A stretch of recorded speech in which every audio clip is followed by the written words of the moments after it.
Beloved, shalom, shalom, beloved, shalom.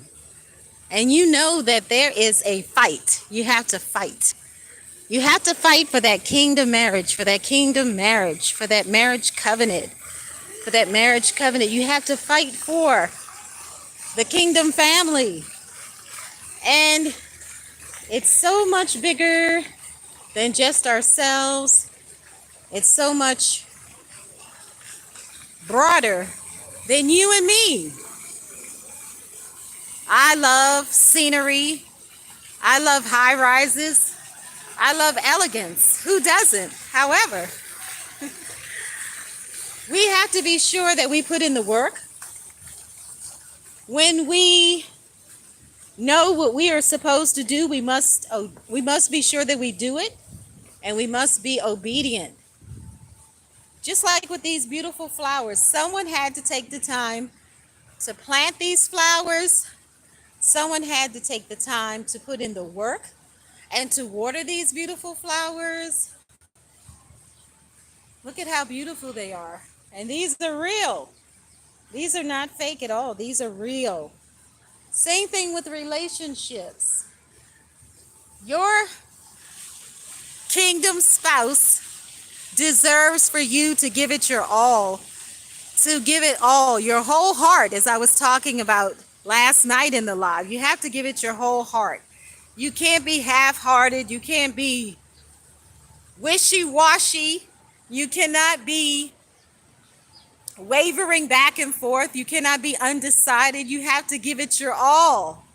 You have to put it all on the line, so to speak. And this is definitely the marriage covenant season. Kayets, which is summertime, and we're about to get into that to be of season. That's right, get into that month of Elul. The king is in the field, introducing that joy feast, or whatever you want to call it, which is Sukkot, where our ancestors were in sukkahs, which are like tents, and they ate meals there together for days in celebration. And it's parallel to the marriage celebration, or whatever you want to call it. I mean, so many people call it so many different things. This, whatever it is, it all boils down to the same thing. The husband and the wife coming together in celebration before family, friends, acquaintances, again, in the midst of everybody, and sometimes before the media, if it's televised or if it's on social media. People will see it and people will hear about it that don't even know the two. And they will come together and they will congratulate them and all of that. So basically is what I want you to understand, for you to go deeper, so you will have the understanding and the clarity to know that it's not a time of sorrow or sadness or despair. When two become one, it's a time to celebrate. It's time to congratulate. It's a very important relationship. It's a covenant. It's not like any other relationship between two humans. And regardless of what your beliefs are, and regardless of what you know, love is the key to everything. We cannot do anything and move forward successfully over and over and over again if we don't have love in it somewhere. So we want to be sure that we're loving and kind. We want to be loving and respectful and kind to our kingdom spouse, to our husband, to our wife, to everyone, not just the person that we have the covenant with. It's a deep commitment. It's more than a contract. Clear communication is definitely necessary, but we all have to examine our own hearts. We can't point fingers and play the blame game. We have to be mature spiritually and naturally. We have to be very mature. We have to be wise as owls. We have to be strong. We have to be bold and courageous. We cannot be wishy-washy. We cannot be weak in any way, shape, or form. We have to fight. And I'm not talking about a physical fight, of course. We have to fight for that relationship more than any other relationship. So it doesn't matter if you've been together 4 months.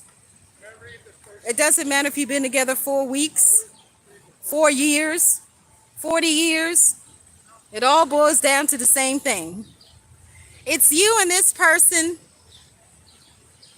and this beautiful relationship, this magnificent relationship, this incredible relationship, because you're not just friends, you're also lovers, and you're not just friends and lovers, you're also partners.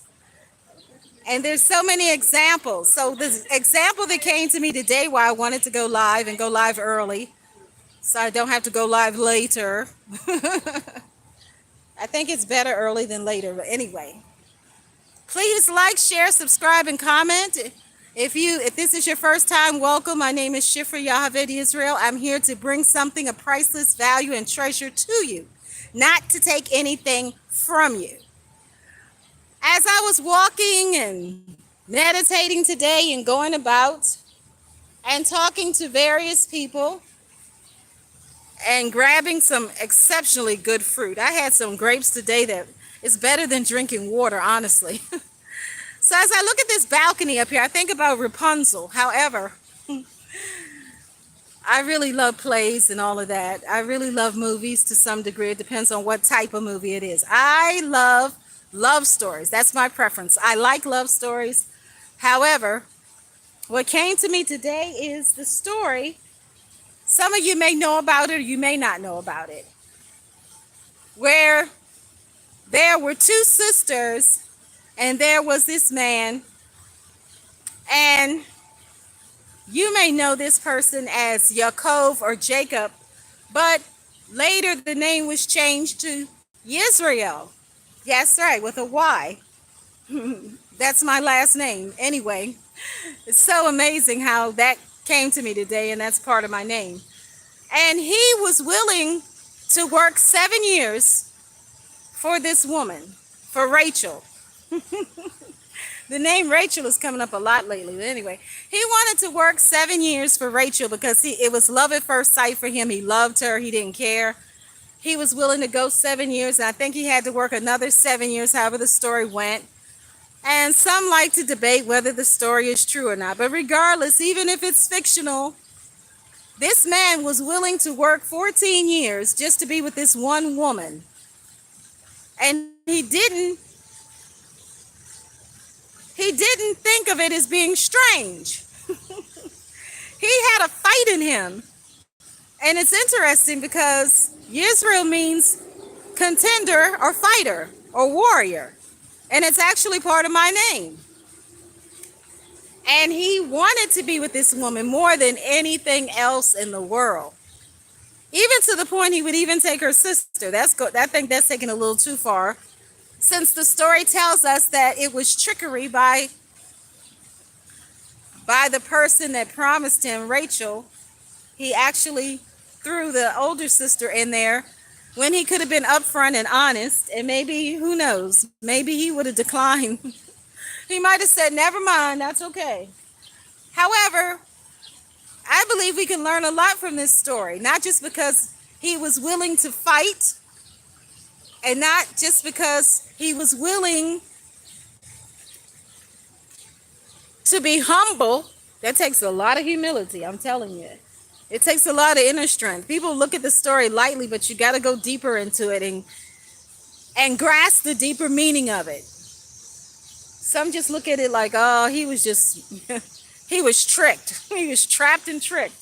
He was deceived, a lot of people say. But I'm telling you, when you really are a fighter, a contender, a warrior, you will fight with all of your might. You're not going to give it a second thought. He knew that this was his wife, and he was willing to do absolutely anything to be with her. He probably would have burned his finger if necessary. Of course, I'm not suggesting that you do anything wild or foolish to persuade your kingdom spouse, your wife or your husband to be with you at all. No. What I'm saying, what I'm stressing to you is that he was willing to fight for what he knew was his. He knew. Think about that. He knew. It wasn't that he assumed or it might be true or I hope it's true. He knew this woman was the woman he wanted to spend the rest of his life with. That's deep. That's very deep. So we have to be sure that we're intentional. You have to make up your mind. Is this the one? Are you willing to fight? Will you fight? So with all of that being said, these are the questions that you need to answer for yourself. Are you willing to fight for this kingdom marriage or this marriage covenant or whatever you want to describe it as, whatever term you want to use for it? Are you ready to do that no matter what? Because it's not always going to be peaches and cream. It's not always going to be a great day. There are going to be some days that are not so great. So you have to be ready for that. You can't be shaken by everything that comes your way. You have to have strong roots. You have to have a firm foundation. And you have to build this marriage on a firm foundation, which is pure, perfect, authentic, divine love. Ahava in Hebrew, Ahavah. So you have to go deeper. We all have to go deeper. And we have to understand exactly what it is. We have to count the costs. We have to know what we're getting into. Can you handle it? Are you able to handle it? Are you empowered and equipped to handle it? The tests and the storms and the disappointments or whatever it is. Can you get up? Can you keep running? Can you keep fighting for it? Will you war in the spirit for it? Will you be that warrior? Will you be that contender? Will you be that fighter? Do you have your sword ready? Your blades, are they sharpened? And I'm not talking about a natural sword or natural fighting. I'm talking about spiritual fighting. I'm talking about, have you fed your spirit so your spirit is strong so that you can contend for this marriage promise? If you haven't, you might want to consider exactly what you need to do to get there. Think about it, meditate on it. We'll talk about it more on the next live or on another video on YouTube. But for right now, think about it. Write it down, make it plain. You have to know that you know that you know. You have to be certain about it. Like Israel, he was concerned. He knew he had to be with Rachel. He loved her. Love is much deeper than physical attraction. It's much deeper than that.